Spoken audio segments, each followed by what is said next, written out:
Halo mom semua dan parents semua. Selamat pagi, mohon maaf tadi mungkin ada masalah dalam koneksi ya. Jadi kita berada dalam acara trending topik anakkusehat.id.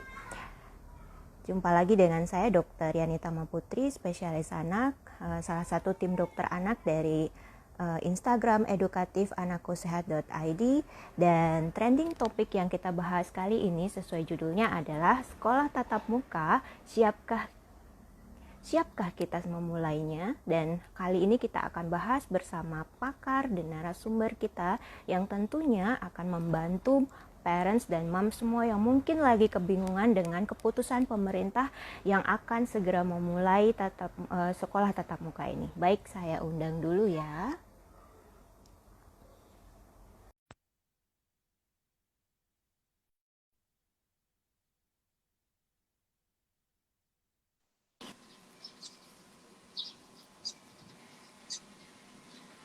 Halo, sudah hadir di sini dengan Mbak Retno. Iya, Jadi, dengan senyum manisnya yang selalu ada. pagi Selamat Dokter Yani. pagi. Selamat pagi, Bu. Apa kabar? Selalu sehat dan luar biasa. Aduh, senang sekali. Itu adalah jawaban yang luar biasa yang selalu membuat kita semangat ya. Dan satu Iya, lagi narasumber saya, ini ada Dokter Igusti Lanang Sidiarte, spesialis anak konsultan. Selamat pagi, dokter. Ya, selamat pagi. Salam sehat ya. Apa kabar? Baik, Oke, baik. sehat selalu ya dokter ya. Jadi kita punya dua narasumber yang sangat sibuk, super sibuk ini dua-duanya. Dan bersedia hadir dalam acara live kita hari ini untuk parents dan mom semua. Jadi untuk mengatasi kegalauannya ya dokter ya Bu Retno. Jadi iya. supaya mantap dalam memulai sekolah tatap muka. Baik, saya perkenalkan dulu satu-satu ya. Jadi kita punya narasumber Dr. Igusti Lanang Sidiarte, spesialis anak konsultan. Beliau adalah Ketua IDAI Cabang Bali yang kesehariannya beliau sebagai dokter spesialis anak, konsultan nutrisi dan penyakit metabolik anak di Rumah Sakit Sanglah, Rumah Sakit Harapan Bunda, dan Apotek Pondok Indah.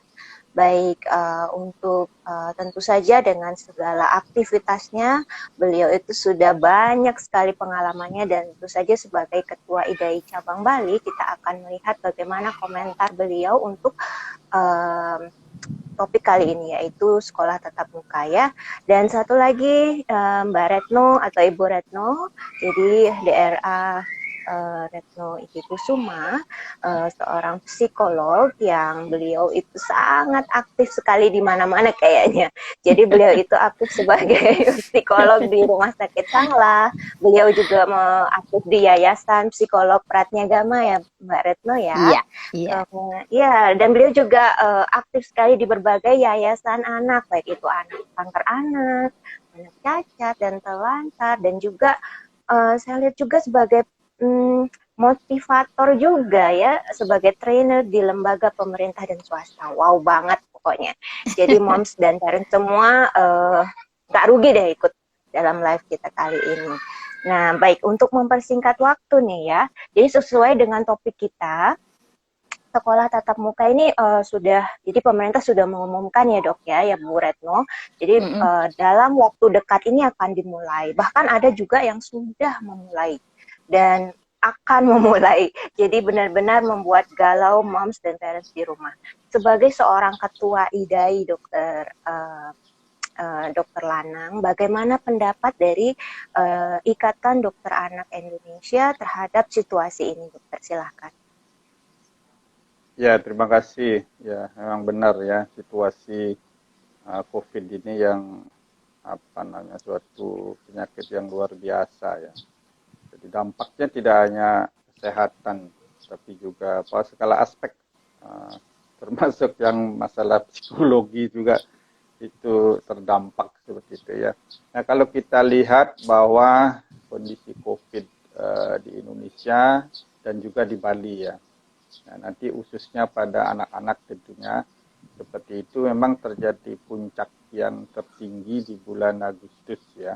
Bulan Agustus kemudian mulai nampak tajam peningkatannya di bulan Juli kemudian. Nah sekarang di bulan September ini agak sudah mulai menurun ya, kasusnya termasuk kasus anak ya. Jadi mudah-mudahan nanti bisa terus menurun ini. Nah kemudian dalam rangkaian untuk bisa menghambat atau kalau bisa mencegah ya penularan ini jangan sampai lagi meningkat. Nah, salah satunya adalah masalah mulainya sekolah tatap muka seperti itu ya. Karena bagaimanapun juga sudah hampir lebih dari setahun ya sekolah yang online seperti itu. Nah, sekarang persiapan kita tatap muka. Nah, sekarang bagaimana pendapat daripada organisasi profesi DAI? Profesi DAI sebenarnya sangat concern dengan masalah COVID ini, terutama pada anak. Dan kita seluruh ketua-ketua cabang di Indonesia, ya, itu dipimpin oleh ketua PPI DAI, itu kita setiap minggu mengupdate data dan situasi di masing-masing IDAI cabang, di masing-masing provinsi tentunya. Seperti itu. Kita setiap hari Senin itu rapat, kemudian membahas tentang permasalahan, termasuk persiapan untuk anak sekolah ini. Nah, kemudian kita sudah banyak sekali membuat rekomendasi, membuat pendapat, membuat pandangan seperti itu sejak mulainya COVID sampai yang terbaru. Nah, yang terbaru saya sampaikan itu adalah bulan Agustus tahun 2001 ya. Pandangan daripada IDAI adalah bahwasanya yang itu ada 10 ya, ada 10 pandangan di antaranya saya sampaikan sebenarnya yang pertama pandangan IDAI bahwa sebenarnya pembelajaran tatap muka ini dapat dimulai secara bertahap. Yang pandangan kita yang pertama ya, tentu dengan syarat-syarat yang harus dipenuhi. Nah, kemudian yang kedua, syarat-syarat yang terpenuhi adalah vaksinasi. Jadi diharapkan anak yang tatap muka tentu yang sudah di atas 12 tahun ya, itu diharapkan sudah vaksinasi, kemudian gurunya semua sudah vaksinasi, termasuk perangkat di sekolah itu juga sudah vaksinasi. Nah, itu adalah syarat yang dari pandangan dari profesi IDAI ya. Nah, kemudian kalau kita lihat situasi dari COVID ini, ada satu syarat lagi sebenarnya yang sangat-sangat penting adalah tentang istilah positivity rate. Ya, kalau bisa diharapkan satu daerah kita anggap aman kalau dia memiliki positivity rate-nya itu di bawah 8%, seperti itu. Nah, sebagai informasi kita di Bali masih sekitar 15% itu positivity rate-nya ya. Nah, kemudian yang berikutnya adalah keputusan daripada pembukaan sekolah ini adalah harus dievaluasi, gitu kan? Bila perlu dievaluasi setiap minggu seperti itu. Apakah terjadi kasus, apakah tidak, seperti itu.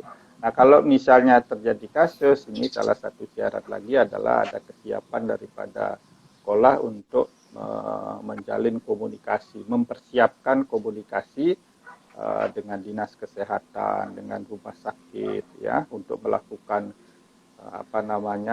evaluasi, ya, tracing, kemudian testing, kemudian treatment seperti itu. Itu juga harus sudah jelas ada alurnya seperti itu apabila dalam evaluasi ternyata ketemu anak yang positif misalnya seperti itu.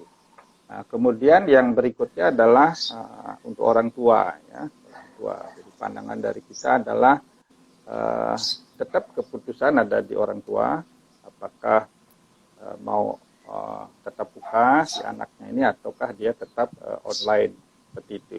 Dan dia diharapkan memiliki hak yang sama, yang memutuskan untuk online atau yang tatap muka seperti itu, ya.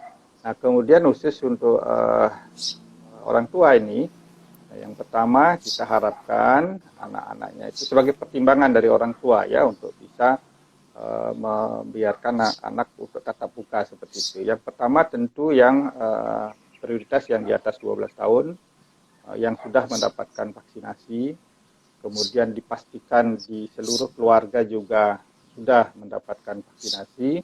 Nah, kemudian di sekolah ya tempat si anak mendapatkan pendidikan juga diharapkan guru dan pegawai juga sudah divaksinasi. Nah, kemudian satu lagi yang perlu juga orang tua secara aktif mengetahui adalah bagaimana fasilitas dan situasi sekolah tempat anak belajar, ya ruangannya, kemudian settingannya, kemudian fasilitas-fasilitas protokol kesehatan seperti tempat cuci tangan dan sebagainya itu apakah sudah memenuhi syarat apakah tidak seperti itu ya. Nah, itulah beberapa pandangan daripada profesi dokter anak dalam rangkaian dengan persiapan sekolah tatap muka. Ya, saya kira sementara itu dulu Dokter Yani. Baik, terima kasih Dokter Lanang atas penjelasannya. Jadi itu pandangan dari IDAI ya. Kita akan beralih ke Mbak Retno ini. Jadi dari sisi psikologi nih, bagaimana Mbak Retno menghadapi sekolah tatap muka yang akan mulai? Mungkin ada sudut pandang yang pengalaman Mbak Retno yang mungkin datang ke lembaga psikologinya atau mungkin curhat bersama Mbak Retno tentang masalah ini, bisa di-sharing. Iya, terima kasih Dokter Yani. Ya, jawaban Dokter Lanang mah udah lengkap banget sebenarnya ya. Saya sedikit menambahi aja.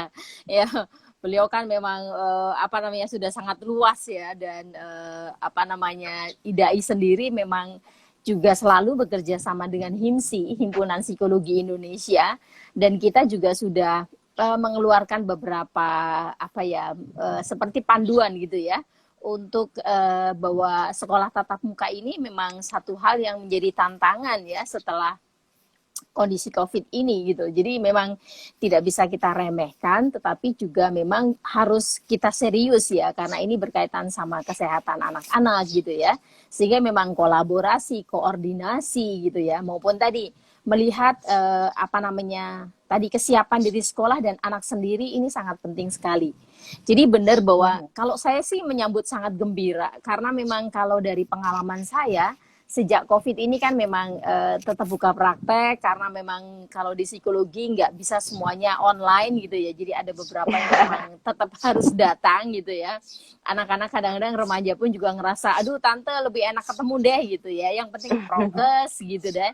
Kita lakukan semuanya sih sementara ini masih aman-aman saja gitu. Jadi mereka memang mengeluhkan karena kembali pada kebutuhan anak-anak. Jadi anak-anak dari ya kalau kita sebut sebagai sampai 18 tahun dan terutama remaja, mereka lagi berkembang aspek sosialnya gitu. Jadi mana asyiknya gitu ya. Kalau terus cuma online aja ketemu pacar gitu ya. Pasti mereka juga ingin ketemu secara offline, ketemu sama teman-temannya gitu. Jadi mereka memang masih punya satu kebutuhan sosial yang sangat tinggi. Dan kemudian ya stres ataupun memang gangguan belajar memang juga cukup meningkat. Memang kalau saya lihat sebenarnya mungkin tidak meningkat, tapi tersadarkan bahwa orang tua harus mendampingi anak-anak belajar, dan mereka kemudian jadi tahu seperti apa gaya belajar anak-anak mereka. Sehingga sepertinya kelihatan banget bahwa ada kasus-kasus gangguan kesulitan belajar, gangguan pemusatan perhatian, itu banyak yang cukup datang ke tempat praktek saya maupun ke rumah sakit Sanglah ya. Jadi mereka mengeluhkan, aduh ternyata susah ya Bu ya gitu ya, untuk menjadi seorang guru nggak semudah itu gitu. Bahkan anak-anak kalau ditanya seperti apa ketika mama atau papa menjadi guru kamu di rumah gitu ya, dia bilang bahwa ternyata ya guruku tidak segala orang tuaku katanya ya. Jadi ini tantangan-tantangan tertentu, tetapi tetap ya, namanya kesehatan pasti menjadi prioritas utama. Tapi juga faktor psikologis mereka juga perlu kita perhatikan. Jadi saya yakin sih memang semuanya perlu dipersiapkan dengan sangat matang dan dengan tetap memperhatikan kondisi sekolah maupun kondisi anak-anak yang nantinya akan belajar harus seperti apa. Biar sama-sama nantinya ya anak-anak tetap bertumbuh dengan baik, bertumbuh dengan sehat, dan bertumbuh dengan ya sehat secara raga dan jiwa tentu saja. Gitu Dokter Yani. Baik, aduh, kalau sudah Bu Retno atau Mbak Retno ini jelasin selalu senyum gitu ya, jadi semangat gitu ya. Jadi kalau misalnya ada pasiennya datang aja sudah sembuh kayaknya. Jadi baik, memang mental anak-anak itu harus dipersiapkan ya Mbak Retno ya, Iya, karena iya. kalau dilihat ya, seperti yang Mbak Retno katakan dan memang sebagian besar pasti anak-anak itu bilang orang tuanya lebih galak ngajar di rumah. Kenapa bisa begitu? Karena memang jadi guru itu susah dan untuk mengajarkan anak-anaknya pelajaran sekolah itu juga susah banget karena susah menjelaskannya mungkin dan bagaimana supaya si anak mengerti. Jadi sudah gregetan duluan maminya jadi nggak nyambung. Yang ada jadinya marah ya. Nah Iya, iya. mungkin ada orang tua yang di sisi setuju banget karena wah Mm-mm. terlepas dari beban ngajar di rumah nih jadi Mm-mm, emosi mm-mm. sudah terkontrol. Nah di sisi lain tapi takut juga karena di luar sana belum aman seperti yang Dokter Lanang bilang positivity Mm-mm, rate di Bali sendiri masih tinggi 15%. Jadi mm-mm. kalau dibilang siap atau tidak siap susah juga ya. Nah, ini Mm-mm. semakin jadi orang tua pun juga sekarang yang ikut live join saat ini sudah mulai hot juga nih beberapa pertanyaan yang muncul bahwa kalau misalnya nih Dokter Lanang kita mulai sekolah tatap muka. Nah, apakah nanti ada checklist yang dilakukan? Jadi sekolah itu didatangi oleh kesatuan atau perkumpulan yang terdiri dari dokter anak atau dari IDAI Bali, kemudian dari bagian pendidikan, dari dinas kesehatan yang datang untuk mengecek nih checklist satu-satu. Oh ini sudah memenuhi syarat, jadi ini boleh mulai seperti itu. Kemudian apa yang harus dilakukan ketika sekolah itu dimulai? Apakah kelasnya itu diatur, jumlah orang yang diatur, jaraknya diatur, dan apakah setiap minggu mungkin dilakukan evaluasi rapid test ataupun PCR kepada semua staff dan juga anak-anak yang sekolah itu, dokter. Kira-kira seperti apa dok kalau hal itu ditanyakan oleh orang tua? Nah, kemudian ini masalah yang ke pendidikan di para pengajar ya. Saya berkomunikasi dengan beberapa guru ya di beberapa kabupaten seperti itu. Persiapan itu sudah mulai ada. Misalnya ada rapat-rapat bagaimana dari dinas apa yang harus dilakukan oleh sekolah. Kemudian dari sekolah juga apa yang harus sudah dikerjakan dalam rangka persiapan ini. Ini sepertinya sudah ada koordinasi rapat-rapat di antara keduanya nih, dari atas, dari dinas, kemudian dari sekolah seperti itu. Nah, dari sana akan dinilai apakah dari segi sekolahnya sendiri sudah siap apa tidak dengan tadi syarat-syarat tadi. Kemudian dari dinas melihat situasi daripada COVID ini kira-kira sudah siap nggak, sudah bisa diizinkan nggak seperti itu. Jadi dua arah ini sepertinya sudah terjadi ya di setiap provinsi. Seperti tadi saya sampaikan untuk di Bali saya dapat informasi sudah mulai dilakukan seperti itu. Nah, kemudian informasinya memang sampai sekarang belum ada yang memulai ya seperti itu untuk tatap muka, tapi persiapan itu sudah dimulai. Sehingga saya kira sekarang orang tua ya, seorang tua tidak perlu was-was ya karena mereka sudah pada berkoordinasi antara dinas ya kemudian dengan pihak sekolahnya seperti itu. Nah, kemudian namun demikian sebagai orang tua juga karena orang tua sendiri kan seperti tadi haknya itu kan tetap di orang tua kan memutuskan apakah anaknya akan diizinkan tatap muka apa tidak ya melihat situasi seperti itu. Nah, kemudian silakan nanti orang tua juga memastikan gitu apakah betul-betul sekolah ini siap untuk menerima tatap muka. Kemudian apakah lingkungan kita ya di masing-masing provinsi atau di masing-masing kabupaten kita persempit itu sudah siap dari segi kasus COVID-nya. Nah, yang terakhir adalah dari orang tua ya, keluarga ya, apakah persiapan seperti tadi, misalnya sudah vaksin, seluruh keluarga, kemudian sudah siap untuk melakukan protokol kesehatan, misalnya si anak misalnya sudah terbiasa cuci tangan sesering mungkin, sudah biasa pakai masker tidak, sudah mengerti harus dia menjaga jarak kalau misalnya ketemu sama temannya gitu kan, tidak berkerumun, seperti itu.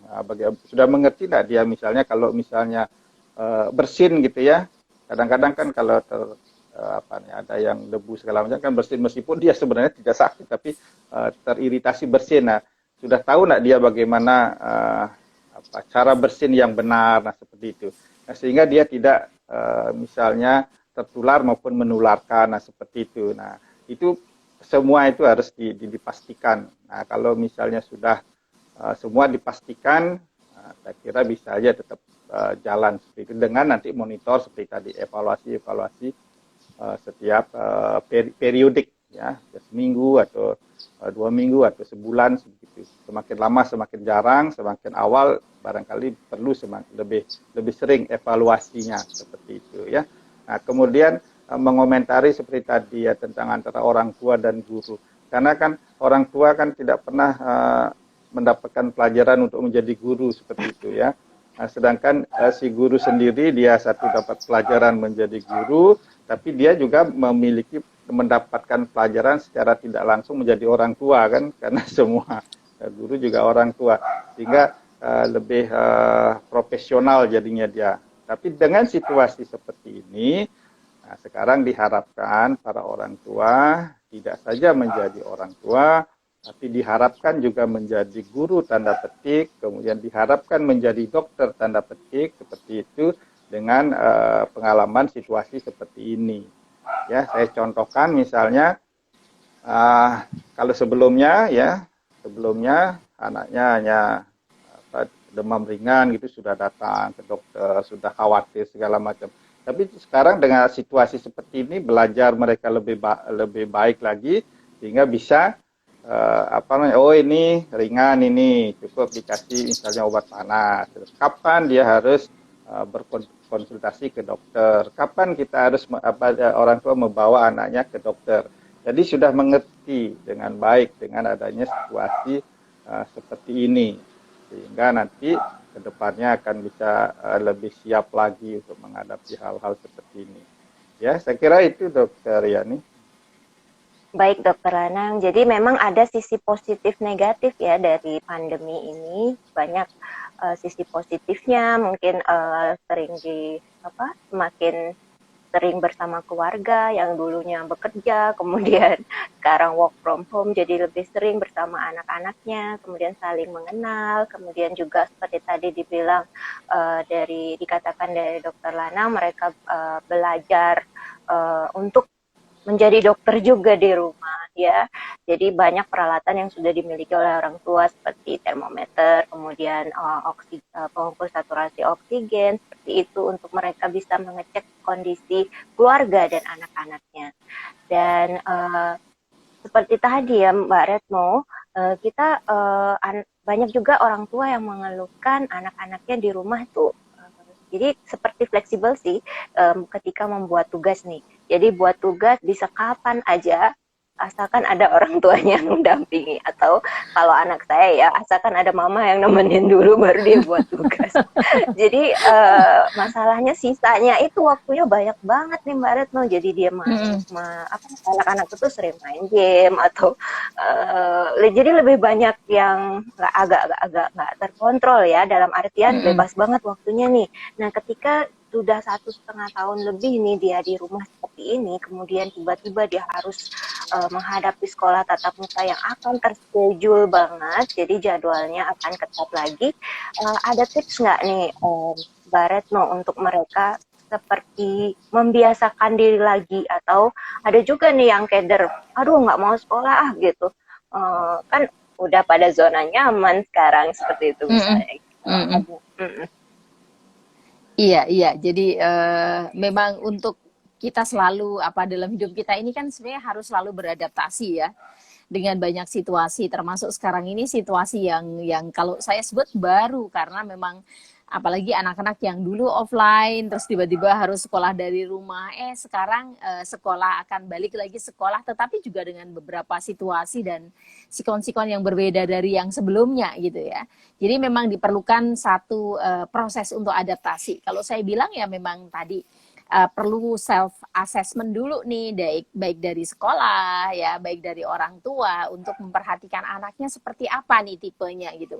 Kalau misalnya dia tadi punya memang anaknya sakit-sakitan ya, nggak apa-apa, mungkin perlu untuk menginformasikan pada sekolah gitu ya, bahwa anak saya ini sangat sensitif, dia punya berbagai macam penyakit misalnya. Nah ini buat orang tua juga harus tahu gitu, maupun buat guru jadi tahu, oh ini anak-anak yang mungkin perlu, kalau teman-teman yang lain nanti seminggu 3 kali dia bisa datang ke sekolah, karena seperti itu mungkin cuma dikasih waktu sekali aja gitu ya misalnya. Jadi memang semuanya pasti perlu proses adaptasi tadi, setelah diukur, disiapin, diadaptasi dulu, dicoba dulu, uji coba itu penting banget.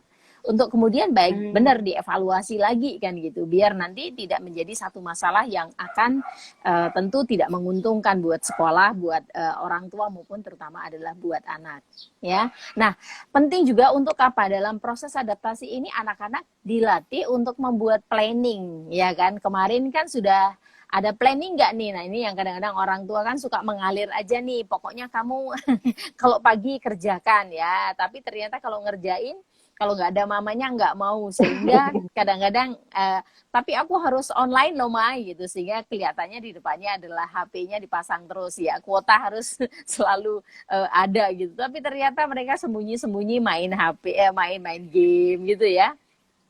Atau beberapa memang ya tadi buka-buka YouTube, beberapa acara-acara nonton ya, apalagi yang remaja nih kadang-kadang ya nonton Korea nggak ada habis-habisnya gitu ya.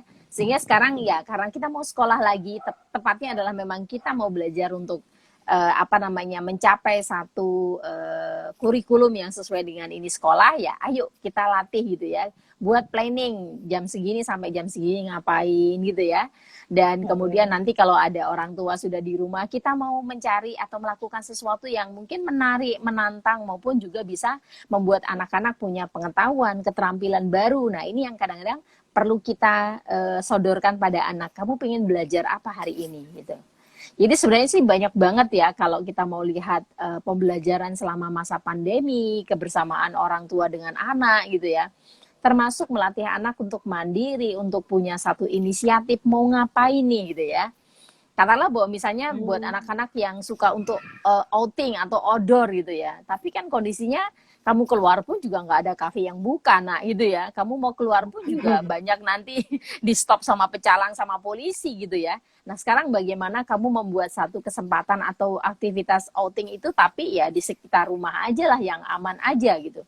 Nah itu biasanya bahkan dari anak-anak di bawah 12 tahun pun mereka mungkin punya banyak ide-ide ya, untuk entah belajar memasak, memasaknya tidak harus di dapur, mungkin ya dibawa kompornya ke kebun, sehingga seakan-akan mereka camping di luar gitu ya. Bahkan bikin tenda, tidak harus beli tenda yang mahal, tapi dari kain-kain spray yang ada misalnya begitu. Itu sebenarnya satu kreativitas yang cukup menantang gitu loh. Dan sebenarnya anak-anak nggak akan ada habis-habisnya. Nah yang seperti ini nanti bisa tetap dikombinasikan dengan ketika mereka ke sekolah, ya kan?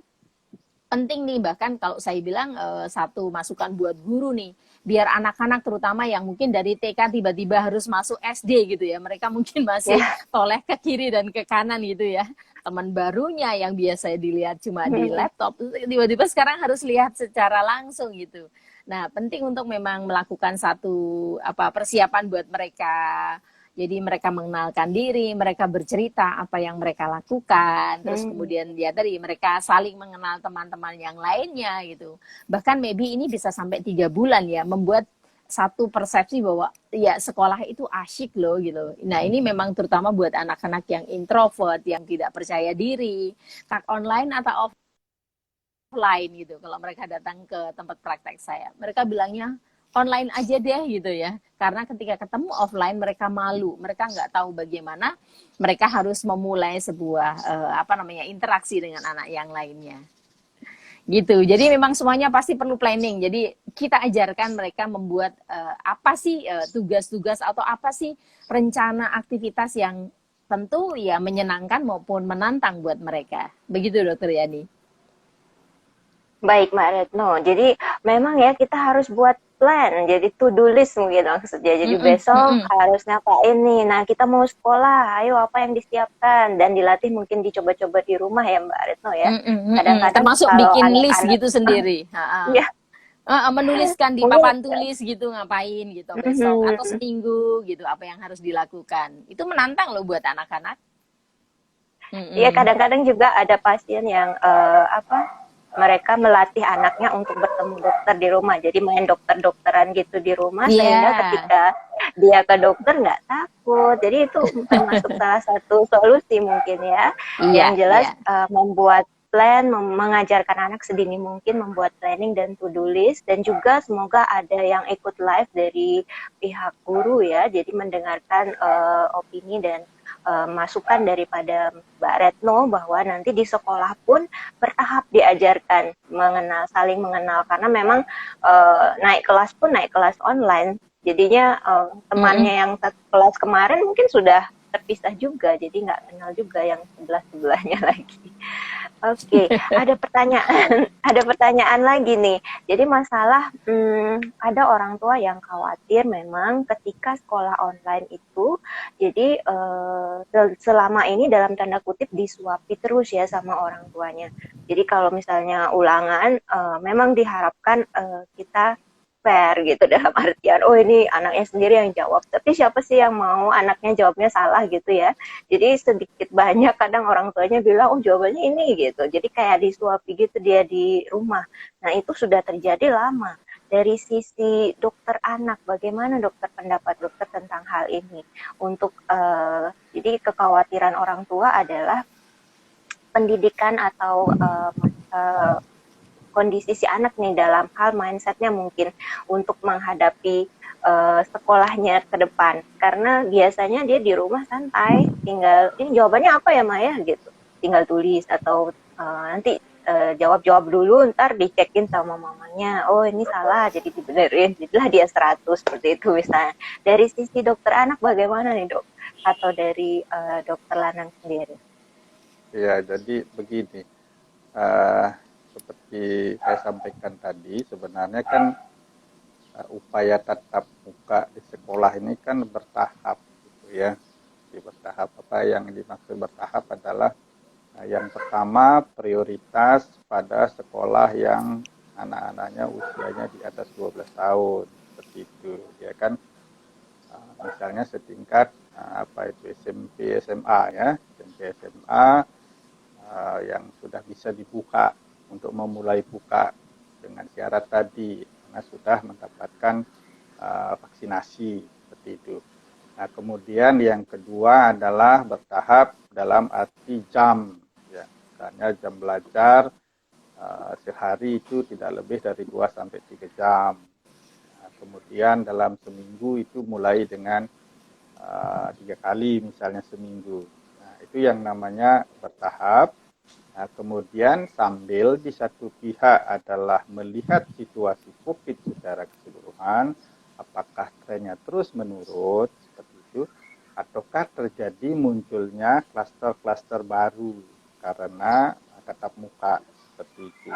Jadi evaluasinya yang ketat. Nah, kalau misalnya tidak muncul dengan perubahan seperti itu, dengan tidak muncul klaster baru, kemudian lingkungan secara keseluruhan kasus COVID-nya sudah mulai menurun, itu mulai diperluas lagi tatap muka, misalnya lebih lama, kemudian lebih sering dalam seminggu, nah seperti itu, sehingga sudah lebih aman lah dari segi kesehatannya seperti itu.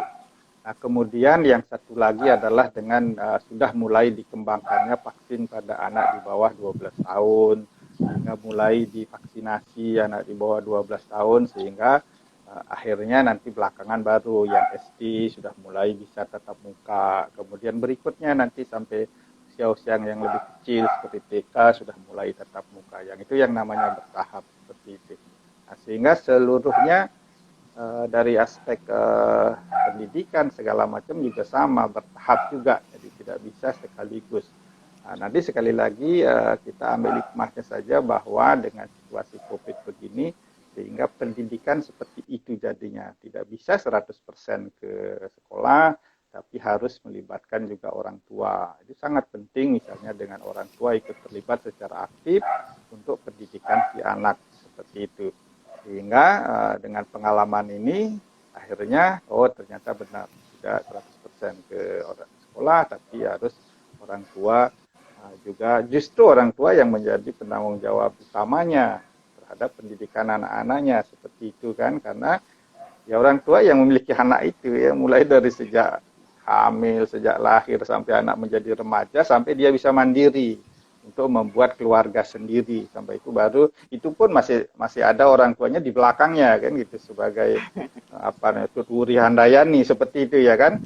Nah, sedangkan guru kan hanya di masa ya guru SD selama dia SD, guru SMP selama dia SMP, SMA selama dia SMA, nah seperti itu. Ya, dengan adanya pengalaman ini saya kira luar biasa, sudah didukung oleh teknologi ya. Syukur-syukur juga ya, syukur juga ada teknologi sudah maju gitu. Coba bisa dibayangkan kalau teknologinya tidak ada internet segala macam, gimana mau belajar online seperti itu ya. Ini semua kita syukuri bahwa teknologinya sudah maju, semua sudah bisa. Yang penting kita adalah kita didik si anak ini bahwasanya belajar itu bisa di mana-mana. Itu belajar itu adalah tugas utamanya dari si anak ya, sebelum nanti menginjak ke masa periode bekerja dan berkeluarga, nah seperti itu, sehingga nanti pendidikan berjalan dengan baik, dengan catatan kesehatannya juga terjamin seperti itu. Ya, saya kira itu secara bertahap tentunya ya, seperti itu. Baik, terima kasih Dokter Lanang. Kalau dari Mbak Retno sendiri nih, bagaimana pendapatnya tentang kondisi itu? Iya, memang sebenarnya memang perlu kesadaran orang tua ya, bahwa mereka nggak bisa terus-terusan kalau dalam tanda petik mencekoi anak terus gitu ya, dan kemudian bahkan beberapa orang tua yang selalu begitu, anaknya harus dapat nilai 100, aduh kesian banget ya anaknya. Wah, hidup tidak akan selalu sempurna. Jadi orang tua yang seperti ini justru orang tua yang akan menjerumuskan anaknya menjadi, bahkan nanti bisa jadi punya gangguan perfeksionis ya, gangguan kepribadian perfeksionis gitu. Anak-anak yang justru tidak akan jadi tangguh gitu. Jadi sebenarnya dengan kondisi sekolah yang online seperti ini, kalau saya bilang orang tua yang sebenarnya bijak dan paham tentang perkembangan sehat pada anak, mereka itu hanya mendampingi, tetapi tidak harus kemudian ya tadi mentargetkan semuanya harus sempurna gitu. Jadi sama seperti bahwa kalau udah selesai terus kemudian dicekin ke orang tua, terus kemudian wah ini salah nih, udah langsung dibenerin orang tua gitu ya. Jadi ini tipe orang tua yang cuma mentargetkan pada hasil saja. Padahal orang tua pun juga harus ingat bahwa mereka itu punya satu tugas untuk mendorong anak berproses. Jadi kita tanya, nak, kenapa kok jawabannya bisa begitu? Kira-kira menurutmu benar atau tidak gitu ya. Jadi kita ajak untuk bisa mencapai nilai yang tepat, sehingga bukan hasil yang menjadi satu target tadi, tetapi iya ya bahwa prosesnya seperti itu, sehingga kalau yang mampu seperti ini, maka orang tua akan tahu bahwa nanti pun kalau offline ya nggak akan ada masalah karena anak sudah terbiasa belajar untuk berproses. Tapi kalau orang tua yang masih tetap kemudian tadi pakai model ini salah, gini loh yang benar, nilainya tuh yang benar, wah yang seperti ini satu warning nih. Jadi ya mumpung masih katakanlah bahwa sekarang ini masih adaptasi yang mungkin bisa sampai 3 bulan sampai 1 tahun ya dok ya. Kalau saya ngelihat ngeprediksinya, ya yuk kita berubah pelan-pelan gitu, bahwa ayo dicoba. Jadi nggak apa-apa kok sekali-sekali, wah kok salah semua, kenapa ya gitu.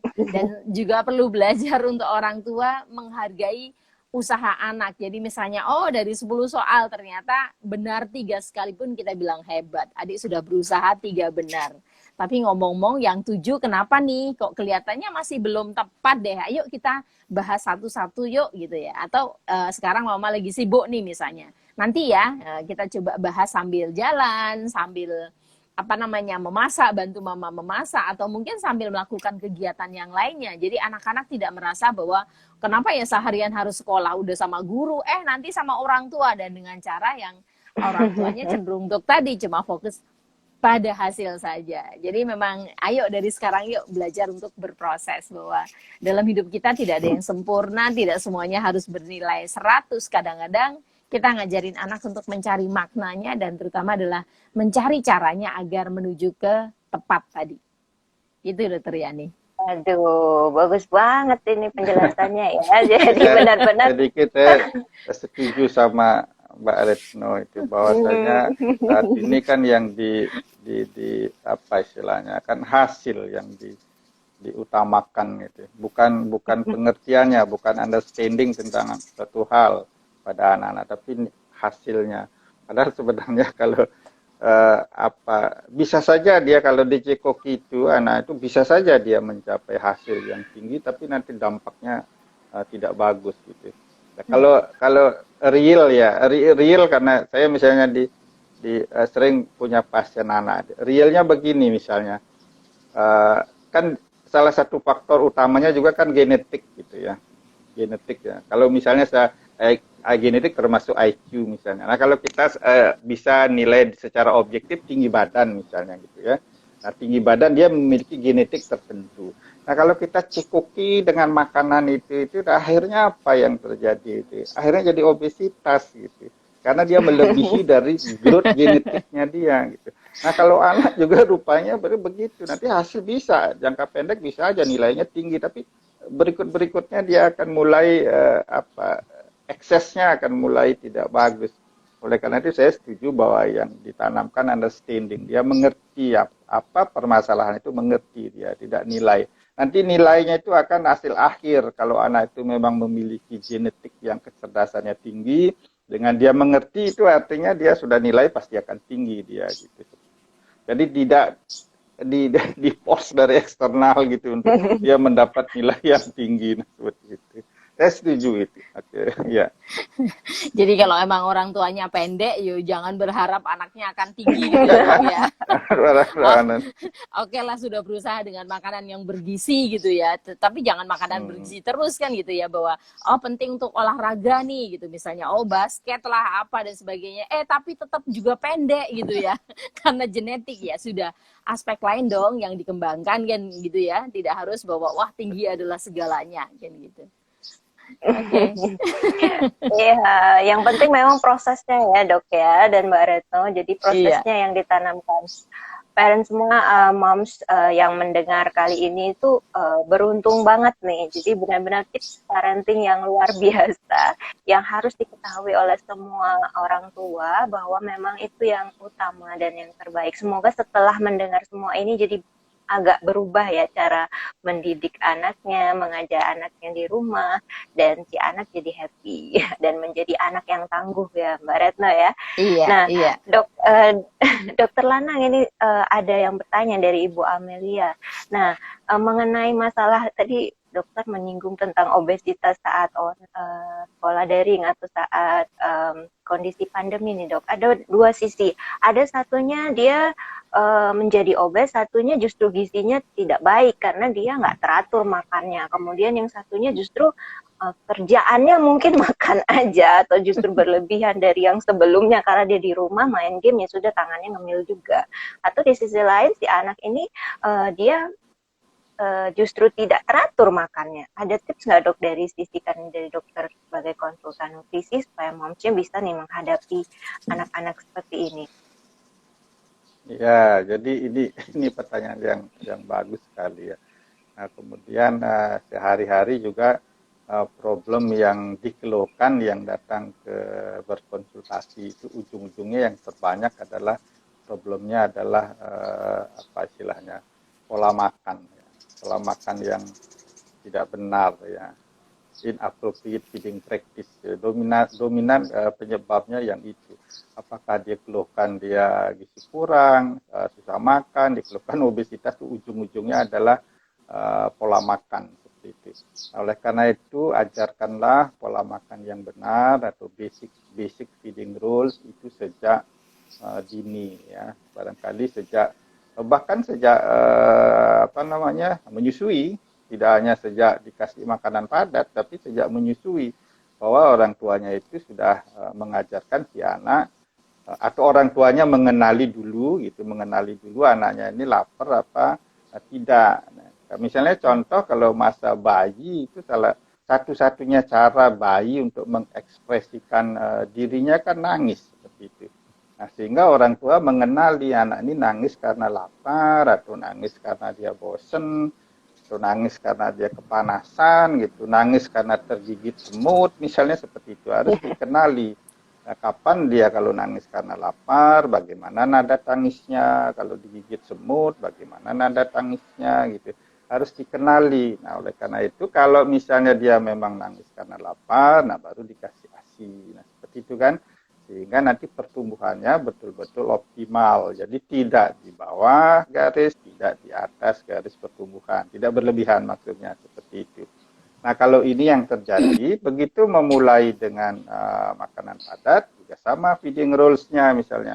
Contoh, begitu mengasih makanan pendamping, start dengan frekuensi 2 kali saja. Tak perlu banyak-banyak, sampai bahkan ada yang 5 kali, bahkan 6 kali di awal itu. Akhirnya bukan pendamping lagi namanya, jadi makanan pengganti jadi namanya, seperti itu ya, bukan pendamping. Nah, jadi pola ini harus diterapkan sejak itu. Nah, kemudian tambah besar ya, nanti yang krusial itu pada masa 1 sampai 3 tahun. Karena itu yang namanya masa toddler. Masa toddler itu pertumbuhannya relatif melandai gitu kan. Karena dia melandai otomatis kesannya nafsu makannya menurun, beda-beda dengan waktu sebelum setahun ya. Nah, oleh karena itu sering sekali dan anak lebih suka bermain. Nah, ya, lebih suka bermain. Nah, jadi disitulah yang krusial. Oleh karena itu kalau saja feeding rule-nya sudah benar, ya begitu feeding rule-nya sudah benar, ya jadwal makan benar, kemudian jenis makanannya benar, dan itu yang ditentukan oleh orang tuanya.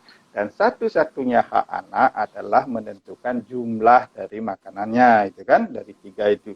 Jadwal oke, ditentukan oleh orang tua, jenis oke, ditentukan oleh orang tua, tapi satu-satunya hak anak adalah menentukan jumlah yang dia makan. Nah, kalau ini yang sudah diterapkan, otomatis tidak akan terjadi permasalahan.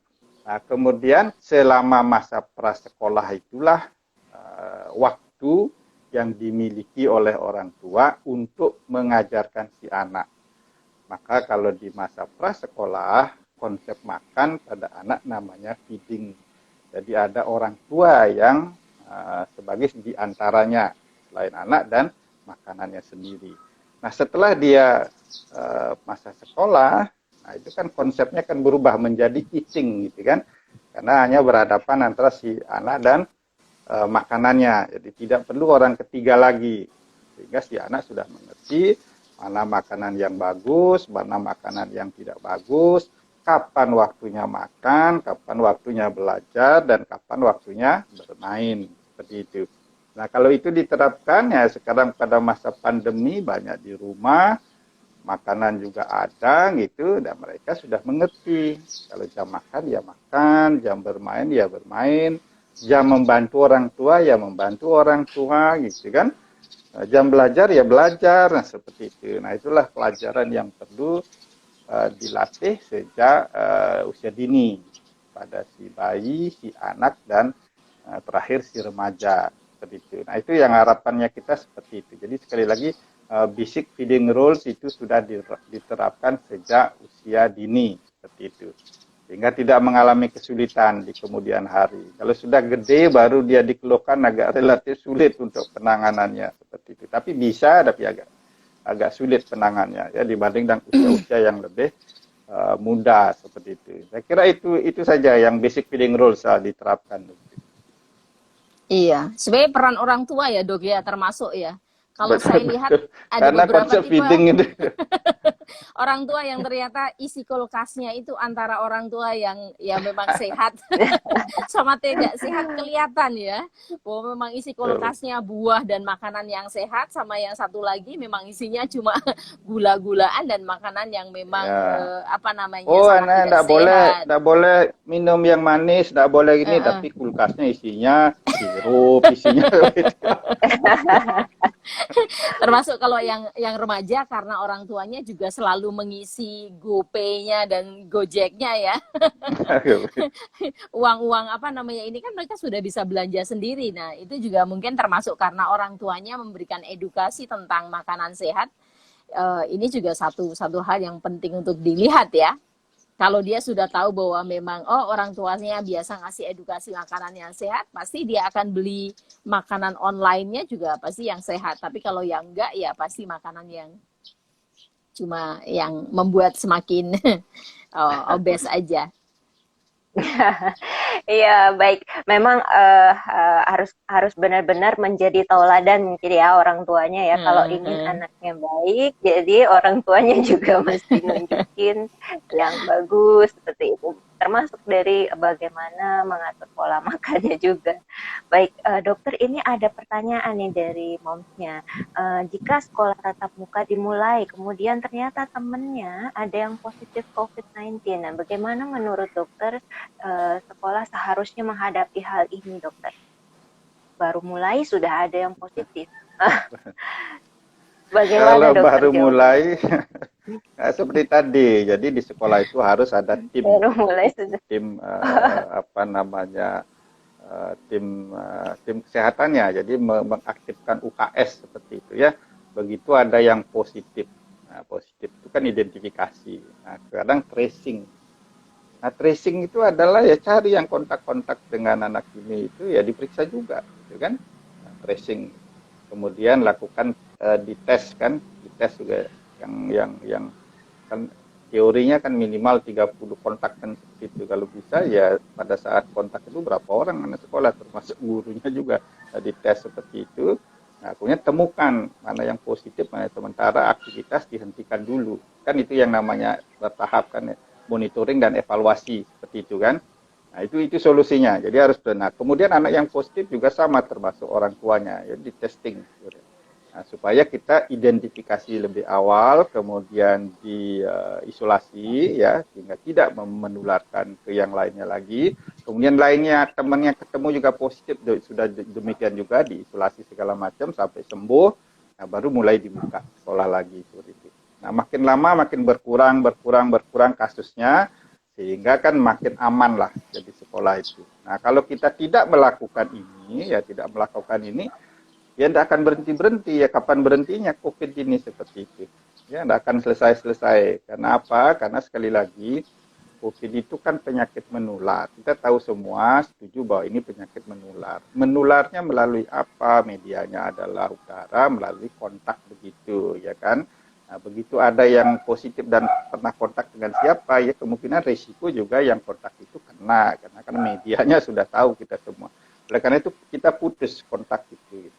Nah, kalau itu kita lakukan, saya kira nanti lama-lama juga akan habis juga COVID ini. Ya, meskipun tidak bisa jawab ini kapan dok habis. Amin, amin ya dokter ya. Harapan jadi semua semakin orang. kita tahu ya, sesegera mungkinlah kita harus usahakan bersama-sama ya. Baik, terima kasih dokter, terima kasih Mbak Retno. Jadi membahas topik yang namanya trending topik ya, yang sedang hot sekarang itu nggak habis-habisnya pertanyaannya nih dok. Tapi dan sampai lupa waktu nih, udah 1 jam ini dokter. Ada Mbak Retno dan dokter Lana memberikan opininya, dan tentu saja ini akan sangat bermanfaat sekali buat parents dan mom semua dalam menentukan langkah dari sekolah tatap muka ini ya. Jadi izin saya menyimpulkan ya dokter Mbak Retno. Jadi memang dalam menghadapi himbauan pemerintah memulai sekolah tatap muka, jadi IDAI sendiri menjawab dengan beberapa pandangan bahwa sekolah tatap muka bisa dimulai secara bertahap. Dalam artian dengan syarat positivity rate-nya itu kurang dari 8, kemudian bertahap dalam artian pada sekolah dengan usia anak yang saat ini yang sudah divaksinasi adalah usia 12 tahun ke atas, kemudian dengan kesiapan dari sekolah sendiri mengenai protokol kesehatannya itu harus sudah siap dengan segala syaratnya. Kemudian dari anak sendiri tentu saja dengan bantuan orang tua mengajarkan dia untuk bagaimana cuci tangan yang benar, melakukan prokes yang benar, memakai masker yang benar, seperti itu. Dan juga tentu saja terus melakukan evaluasi. Melakukan evaluasi yang dimaksud adalah apabila nanti ada hasil daripada evaluasinya itu ada yang positif seperti contoh kasus tadi, berarti mungkin dievaluasi lagi, dicek lagi apakah bisa jalan lagi atau tidak dengan secara bertahap juga, apakah seminggu, 2 minggu, sebulan, seperti itu. Dan tentu saja vaksinasi menjadi hal yang utama ya, jadi dari semua staf yang terlibat sudah tervaksinasi. Dan tentu saja kesiapan mental dari anak itu sudah dipersiapkan juga dari rumah nih. Sebelum tanggalnya mau mulai sekolah, sudah ada planningnya. Seperti tadi kata Mbak Retno, belajar membuat planning, to-do list, apa yang harus disiapkan sehingga anak-anak menjadi siap. Dan tetap kemungkinan untuk lagi online, lagi offline itu ada. Dan memang bersifat fleksibel ya. Dan tentu saja orang tua dilatih untuk bagaimana mengajarkan anak, mengajarkan proses, bukan target. Jadi baik itu dalam segala hal, sehingga itu hal yang penting diterapkan. Mungkin itu yang bisa saya simpulkan. Apakah ada tambahan dari Dr. Lanang dan Mbak Retno? Sudah cukup. Iya, Salam kalau sehat untuk semua kalau ya. memang ya. Rani, Mbak Retno, salam sehat. Salam sehat. Kalau mau memang kita punya, kalau dari Himpunan Psikologi Indonesia, kita punya YouTube yang buat guru, ada panduan buat sekolah, juga buat anak-anaknya, itu ada panduan, bisa dilihat di YouTube-nya nanti. Dicari HIMSI Pusat gitu. Iya, panduan Baik, untuk aduh sekolah ini tatap muka. itu sangat bermanfaat sekali. Iya, Saya ucapkan terima kasih kepada Dokter Lanang, Mbak Retno atas waktunya. Sebentar lagi Mbak Retno kayaknya mau live lagi. iya, Jadi sudah sangat sibuk tapi mau iya. Terima berserta di kasih. acara ini. Terima kasih, semoga sehat selalu dan tetap semangat. Begitu juga semua moms dan parents semua yang sudah hadir, semoga bermanfaat. Salam sehat, semoga semangat dan kita semua dalam lindungan Tuhan dan segera pandemi ini berakhir ya. Amin. Amin. Sampai jumpa lagi di acara Sampai trending jumpa. Terima kasih, berikutnya. sampai jumpa. Yuk, Ya. makasih, Dok. Terima kasih ya.